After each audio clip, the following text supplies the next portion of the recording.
আমি অন্যায়, আমি উল্কা, আমি শনি। আমি ধূমকেতু জ্বালা বিষধর কলাফনি। আমি ছিন্ন মন্তা চণ্ডী, আমি রণদা সর্বনাশী। আমি জাহান্নামের আগুনে বসিয়া হাসি, পুষ্পের হাসি।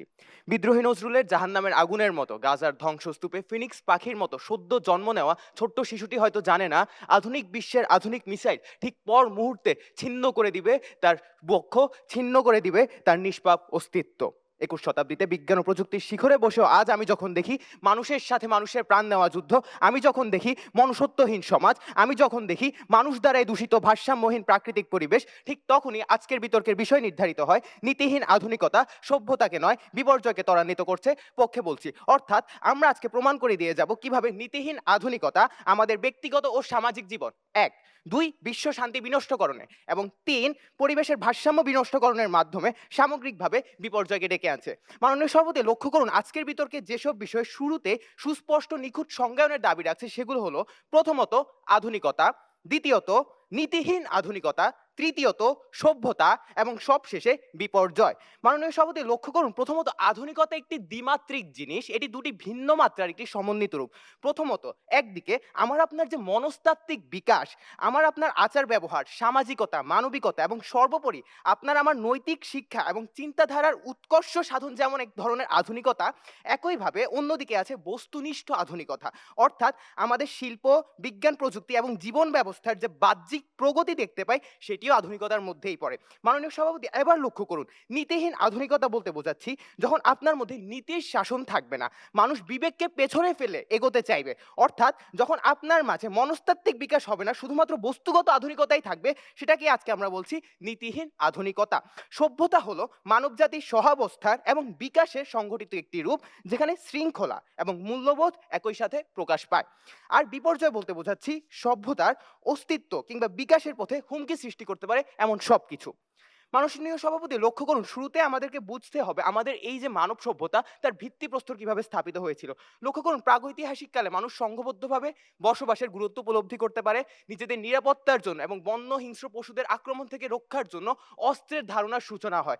কালের বিবর্তনে তাম্রযুগ থেকে শুরু করে এই আধুনিক যুগ পর্যন্ত এসে সেই অস্ত্র হয়েছে আধুনিক থেকে আধুনিকতর। কিন্তু আজকে যখন দাঁড়িয়ে আমি দেখি সেই আধুনিক অস্ত্র, সেই গুলি, সেই বোমা, সেই মিসাইল চালানো হয় আমার ফিলিস্তিনি ভাই বোনদের উপর, আমি যখন দেখি সেই অস্ত্র দিয়ে ছড়ানো হচ্ছে উগ্রবাদ, ছড়ানো হচ্ছে জঙ্গিবাদ, হত্যা করা হয় নিরীহ নিষ্পাপ মানুষদের, তখনই আমার মনে প্রশ্ন জাগে এই নীতিহীন আধুনিকতা, এই মরণ খেলা কিভাবে আমার সভ্যতাকে ত্বরান্বিত করছে। প্রশ্ন রেখে গেলাম বিজ্ঞ প্রতিপক্ষের কাছে। মাননীয় সভাপতি, গাজা মিনিস্ট্রি অফ হেলথ বলছে গত 2 বছরে ইসরায়েলে উগ্রতারে প্রাণ হারায় 67,000-এর বেশি গাজাবাসী, যার মধ্যে 20,000-এর বেশি হচ্ছে শুধুমাত্র শিশু।